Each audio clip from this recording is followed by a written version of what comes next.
Welcome to IDK coaching campus. हम लोग पूंजी बाजार का कॉन्सेप्ट जो है पढ़ेंगे। इस पर जो क्विज के क्वेश्चन दिए गए हैं, क्वेश्चंस को भी करेंगे। तो आइए पहले बेसिक कॉन्सेप्ट समझते हुए आगे बढ़ते हैं।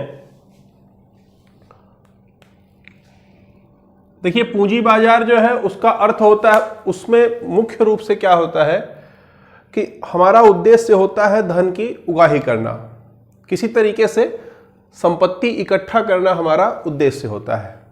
ठीक, अब ये जो संपत्ति इकट्ठा करना उद्देश्य होता है, इसको दो माध्यम से किया जा सकता है। या तो ऋण लेकर के किया जा सकता है, या शेयर जारी करके किया जा सकता है, या शेयर दे करके जो है ऋण लेकर के किया जा सकता है, या शेयर दे करके पैसा दिया जा सकता है। क्लियर है?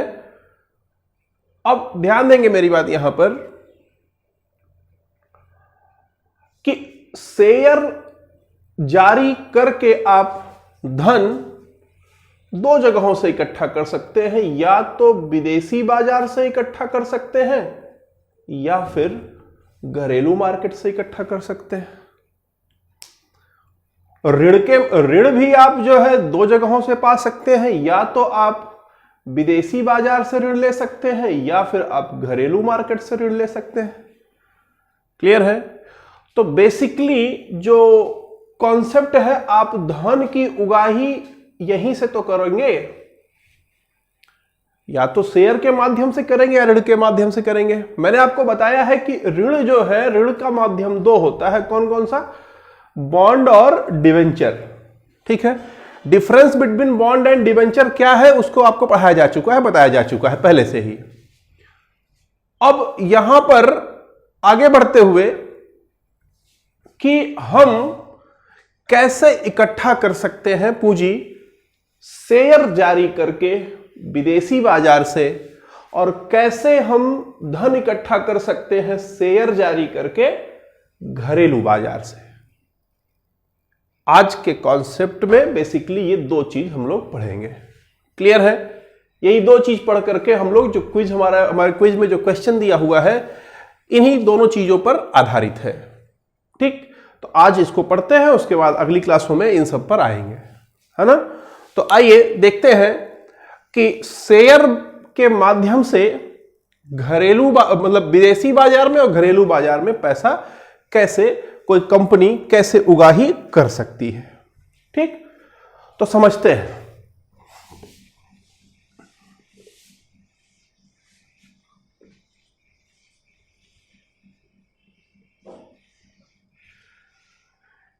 अगर यहां आप बात समझें तो बेसिकली पॉइंट यह है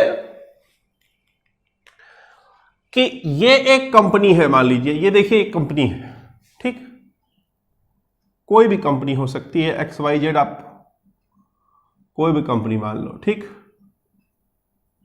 ये कंपनी है। इस कंपनी को धन की जरूरत होगी, तो ये या तो विदेशी बाजार से लेगा या घरेलू बाजार से लेगा। ठीक, घरेलू बाजार में या तो अपना शेयर जारी करके लेगा या ऋण जारी करके लेगा। यहां पर सारा खेल जो है वो शेयर के माध्यम की बात हो रही है कि शेयर जारी करके कैसे धन इकट्ठा किया जा सकता है। शेयर जारी करके धन कैसे इकट्ठा किया जा सकता है, ये सारा खेल इसी में हो। ठीक है, अब देखिए घरेलू बाजार में चार तरीके से कोई कंपनी शेयर जारी करके धन इकट्ठा कर सकती है। कौन कौन से चार तरीके हैं? बोलता है पहला तरीका है, उसे IPO कहते हैं। अंग्रेजी में इनिशियल पब्लिक ऑफर कहते हैं, हिंदी में प्रोस्पेक्टस कहते हैं इसको, प्रोस्पेक्टस के द्वारा। ठीक है, दूसरा बोलता है राइट इशू के माध्यम से ये कोई कंपनी अपने देश के अंदर राइट इश्यू के माध्यम से धन इकट्ठा कर सकती है। तीसरा तरीका क्या है कि कोई कंपनी बोनस शेयर के माध्यम से अपने देश के अंदर पैसा इकट्ठा कर सकती है। और चौथा तरीका जो है वो ये है प्राइवेट प्लेसमेंट। प्राइवेट प्लेसमेंट, निजी आवंटन के माध्यम से ये घरेलू बाजार में धन इकट्ठा कर सकता है। ये क्या होगा, चारों चीज अभी समझेंगे। विदेशी बाजार से जब उसे शेयर के द्वारा धन इकट्ठा करना होगा तो उसे कहते हैं डिपॉजिटरी रसीद। डिपॉजिटरी रसीद कहते हैं। ठीक है, ध्यान देंगे यहां पर, ये जो डिपॉजिटरी रसीद है, डिपॉजिटरी रसीद क्या होता है, कैसे ये धन आपको देगा, इसको समझेंगे। और यहां पर ये चार चीजें समझेंगे। ध्यान दीजिए, आईपीओ के बारे में देखते हैं। आईपीओ क्या होता है? देखिए, मान लीजिए कि मेरी एक कंपनी है, ठीक है, ये मेरी कंपनी है, मान लीजिए ये XYZ मेरी एक कंपनी है, ठीक। ये जो XYZ कंपनी है, इसे जब पैसे की आवश्यकता हो और ये जब पहली बार अपने पूरे लाइफ में जब पहली बार ये धन इकट्ठा करने के लिए शेयर जारी करती है तो उसे IPO कहा जाता है। ये शेयर आम जनता के लिए खुला होता है, यानी आम जनता में से कोई भी उसको खरीद सकता है। क्लियर? तो अब मान लो इस कंपनी को, से फॉर एग्जांपल, इस कंपनी के पास 100 रुपए पहले से है और इसे 100 रुपए और चाहिए, तो यह 100 रुपए का शेयर बाजार में निर्गत कर देगा, छोटे छोटे टुकड़ों में। ठीक है, 100 रुपए का शेयर बाजार में निर्गत कर दिया। अब ए हो सकता है, ये ए हो सकता है कि 40 रुपए का शेयर ले ले, बी हो सकता है 30 रुपए का शेयर ले ले, सी हो सकता है 20 रुपए का शेयर ले ले, डी हो सकता है 10 रुपए का शेयर ले ले। अगर आप समझ पा रहे हो तो ये 100 रुपए और ये 100 रुपए, अब कंपनी की कुल पूंजी 200 रुपए हो गई। क्लियर है? और ये 40 बराबर 20% के हो गया, ये 30 बराबर 15% के हो गया, ये 20 बराबर 10% के हो गया, ये 10 बराबर 5% के हो गया। क्लियर हो रही है बात? ध्यान देते जाइए, फटाफट देखेंगे। यहां पर जो इसने पैसा पहली बार इस कंपनी में लगाया, या इसने पहली बार इस कंपनी में पैसा लगाया, या इसने पहली बार पैसा लगाया, या इसने पहली बार पैसा लगाया, तो उसे हम क्या कहते हैं? IPO कहते हैं, इनिशियल पब्लिक ऑफर कहते हैं। क्लियर? राइट इश्यू क्या होता है? ध्यान दीजिएगा मेरी बात। यहां पर राइट इश्यू क्या होता है कि जब ऐसा होने लगे कि मान लो ये कंपनी आगे चल के पैसा कमाने लगी, अच्छा बेनिफिट होने लगा, है ना, तो अब ABCD के अलावा बहुत सारे लोग ऐसे होंगे, EFGHIJ के, हैं, जितने लोग होंगे सब चाहेंगे कि अब हम यहां पे पैसा लगाएं। क्यों? क्योंकि ये मुनाफा दे रहा है ना। हर कोई, अगर मान लो ये 40 रुपया लगा करके हर महीना 4000 रुपया कमा रहा है, तो हर कोई चाहेगा ना कि हम भी 40 रुपया लगा करके 4000 कमाएं। 40 के बजाय हम जो है 4000 लगाने को तैयार है, लेकिन हमें हर महीना 4000 कमाई हो। समझ पा रहे हैं बात आप? तो बहुत सारे लोग जाएंगे, लगाने के लिए तैयार होंगे, इंतजार कर रहे होंगे। ध्यान दीजिए, इसको और पैसे की आवश्यकता अगर पड़ी, क्लियर, और पैसे की आवश्यकता पड़ी, और जब इसे और पैसे की आवश्यकता पड़ती है तो ये फिर से शेयर जारी करता है। लेकिन अब की बार जब शेयर जारी करता है तो इन लोगों को, मतलब जो इसके पहले के शेयर धारक हैं, इनको प्राथमिकता देता है, इनको प्राथमिकता देता है। अगर ये न ले तब EFGH को मिल सकता है, अगर ये ले रहे हैं तो और किसी को नहीं मिलेगा। इसे राइट इश्यू कहेंगे। समझ आ गई बात? आगे बढ़ते हैं। बोनस शेयर क्या होता है? ध्यान देंगे, बोनस शेयर में कंपनी अपना, ध्यान दीजिए, पूंजी बढ़ाना चाहती है, ठीक। अब उसमें वो क्या करती है, मान लीजिए कि ये कुल कंपनी का बिल्डिंग है, मान लो कुल 20 कमरा है, ठीक है।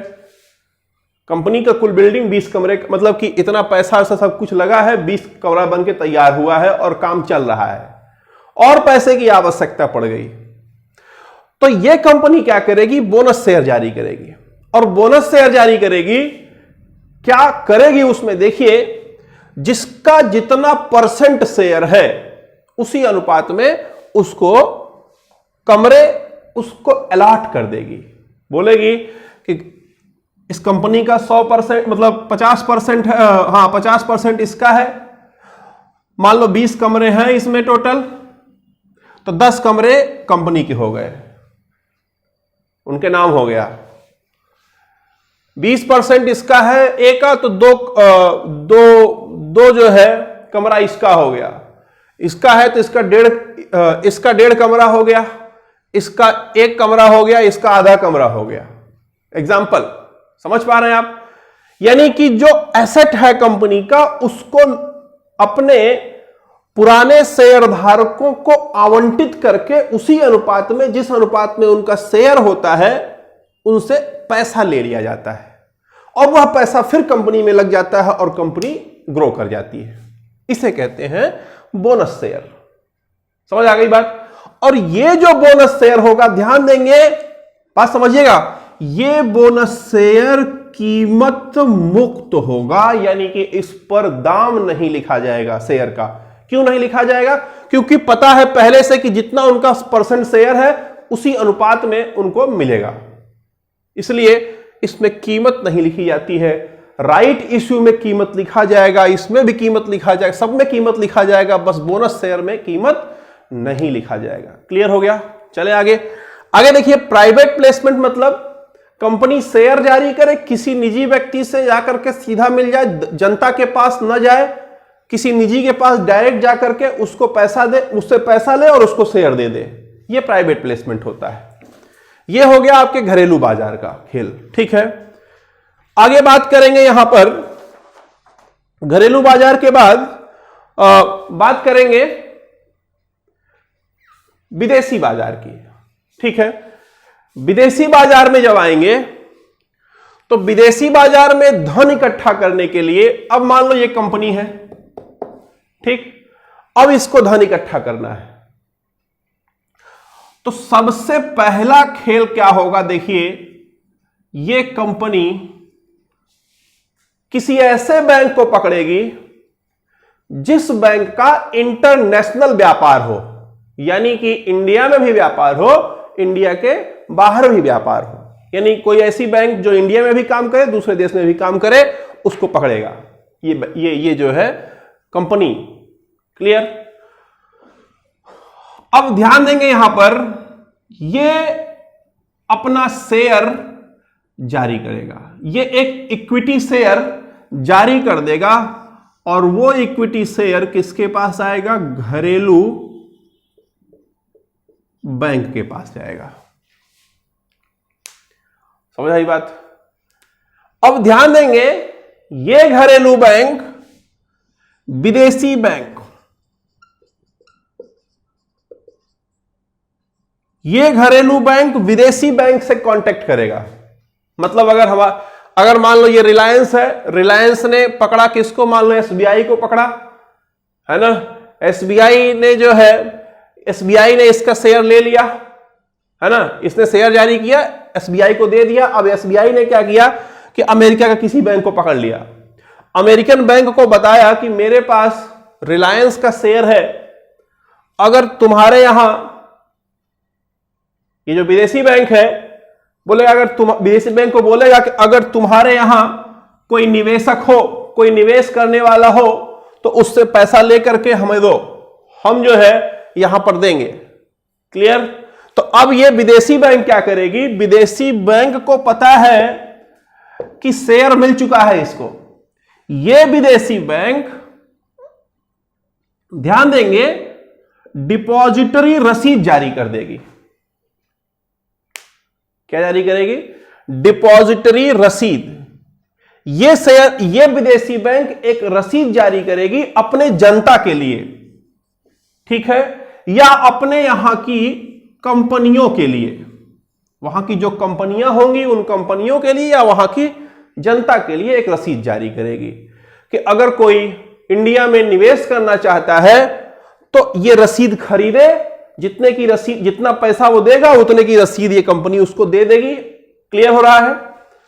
अब देखिए, ये आदमी अगर रसीद खरीद लेता है तो ये इसको बदले में धन देगा। क्लियर? धन इसके पास आ गया, अब ये धन इसको देगा। जब ये इसको धन देगा तो ये इसको क्या दे देगा? ये जो शेयर आया था वो शेयर किसके पास आ जाएगा? विदेशी बैंक के पास आ जाएगा। क्लियर? और पैसा कहां चला गया? घरेलू बैंक के पास। घरेलू बैंक जो है, ये घरेलू बैंक पैसा किसको दे देगी? ये इस बैंक को, मतलब इस कंपनी को दे देगी, XYZ कंपनी को दे देगी। समझ आ गया बात? ध्यान देंगे कि ये डिपॉजिटरी रसीद है ना? अगर ये खेल अमेरिका में हो, ये सारा खेल अमेरिका में हो, यानी कि पैसा लगाने वाले लोग अमेरिका के हो, बैंक अमेरिका की हो, तो उसे अमेरिकन डिपॉजिटरी रसीद कहेंगे। और अगर पैसा लगाने वाले और जो बैंक है वो यूरोप की हो तो उसे ग्लोबल डिपॉजिटरी रसीद कहेंगे। समझ में आई बात? डिपॉजिटरी रसीद के आगे उस देश का नाम लग जाता है जिस देश के लोग निवेश करते हैं। क्लियर हो गया? बस यूरोप एक ऐसा देश, मतलब यूरोप पूरा संघ है तो वहां पर जी लग जाता है, ग्लोबल हो जाता है। क्लियर है? ध्यान देंगे मेरी बात, ये जिसके पास रसीद होगी उसको इस कंपनी में मत देने का अधिकार या स्वामित्व का यानी मालिकाना अधिकार नहीं प्राप्त होगा। वो अधिकार किसके पास होगा? इस बैंक के पास होगा। यानी मत देने का अधिकार या मालिकाना हक इस बैंक के पास होगा, क्योंकि इस बैंक के पास ही ये शेयर है और इन लोगों के पास क्या है? केवल रसीद है उसका। समझ पा रहे हैं बात? क्लियर हो गया? तो इस माध्यम से जो है, इस माध्यम से आप विदेश से शेयर जारी करके पैसा इकट्ठा कर सकते हैं। क्लियर है? अच्छा, ये जो क्वेश्चन जो है आपको दिए गए हैं, आइए उसको फटाफट देख लेते हैं। यहां पर एडीआर और जीडीआर की जब बात करेंगे, है ना, तो बोलता है कि इन्फोसिस पहली ऐसी कंपनी है जो एडीआर के माध्यम से धन इकट्ठा की हुई है। पहली कंपनी है जो एडीआर के माध्यम से धन इकट्ठा की हुई है, इन्फोसिस। और रिलायंस पहली कंपनी है जो जीडीआर के माध्यम से धन इकट्ठा की हुई है। क्लियर? तो चले आइए क्वेश्चन पे देखते हैं। पहला क्वेश्चन है, बॉन्ड तथा डिवेंचर के संदर्भ में सही कथन बताइए। ठीक, तो यहां पर अगर आप समझें तो पहला है घरेलू पूंजी बाजार में ऋण लेना, बॉन्ड या डिवेंचर, घरेलू पूंजी बाजार में ऋण लेना। सही है गलत? बढ़ते हैं आगे। सही तो लग रहा है। दूसरा बोलता है विदेशी पूंजी बाजार में ऋण लेना, नहीं। तीसरा बोलता है घरेलू पूंजी बाजार में समता अंश पत्र, समता अंश पत्र ये सब है। डी बोलता है इनमें से कोई नहीं, यानी ए सही है। क्वेश्चन नंबर 2, एडीआर कहां निर्गत किया जाता है? तो जाहिर सी बात है एडीआर अमेरिका में निर्गत किया जाता है, ठीक है, तो ए फॉर एप्पल करेक्ट है। तीसरा क्वेश्चन है जीडीआर कहां निर्गत किया जाता है, यानी ग्लोबल डिपॉजिटरी रसीद, तो उसका आंसर बेहद आसान सा है, कहां पर? यूरोप में निर्गत किया जाता है। अगला क्वेश्चन है एडीआर और जीडीआर के संदर्भ में सही कथन बताएं।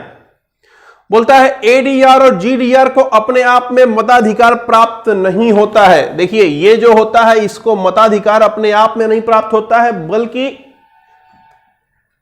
इस बैंक के पास होता है। क्लियर है? तो लाइन पहली सही है। दूसरा बोलता है एडीआर और जीडीआर दोनों ही संस्थागत और व्यक्तिगत निवेशक हो सकते हैं। इस बात को समझिए, यहां पर एडीआर जो है वो केवल और केवल वो केवल और केवल संस्थागत है, यानी एडीआर के माध्यम से केवल संस्था यानी कंपनियां निवेश कर सकती हैं, लेकिन जीडीआर जो है वो दोनों के लिए खुला हुआ है। ठीक है, तो दूसरी लाइन गलत है, पहली लाइन सही है, इसलिए इसमें ऑप्शन ए केवल एक सही होगा। क्वेश्चन नंबर 5 की ओर चलते हैं। क्वेश्चन नंबर 5 में बोलता है एडीआर के माध्यम से पहली बार धन उगाही किस कंपनी ने की थी? इन्फोसिस ने। फिर उसके बाद जीडीआर के माध्यम से पहली बार धन उगाही किसने की थी? रिलायंस ने। हो गया। आगे देखिए, जनता को प्रारंभिक रूप से अंश पत्रों का निर्गमन किसके द्वारा किया जाता है? जनता को प्रारंभिक रूप से अंश पत्रों का निर्गमन किसके द्वारा किया जाता है? प्रारंभिक रूप से, सबसे पहले यही करता है, प्रारंभिक रूप से तो यही करता है। ठीक, तो इसमें ऑप्शन में दिया हुआ IPO, right issue, bonus share और इनमें से कोई नहीं, तो ऑप्शन कौन सा हो गया? आईपीओ। अगला क्वेश्चन है क्वेश्चन नंबर 8, कौन सा शेयर कीमत मुक्त होता है? कीमत मुक्त शेयर कौन सा है? Bonus share. क्लियर हो गया? तो क्विज के सारे क्वेश्चन जो है आपके समाप्त हुए, और अगर आप समझ पाए हैं तो टॉपिक ये जो पूरा है ये कवर होता हुआ है ना। और अब इससे जुड़ा हुआ जो दूसरा सेगमेंट है वो अगली क्लास में। उम्मीद करते हैं कि चीजें आपको समझ में आई हैं। अगर अच्छा लगा हो, समझ में आया हो तो शेयर जरूर करेंगे, सब्सक्राइब भी करेंगे, कमेंट भी करेंगे। धन्यवाद।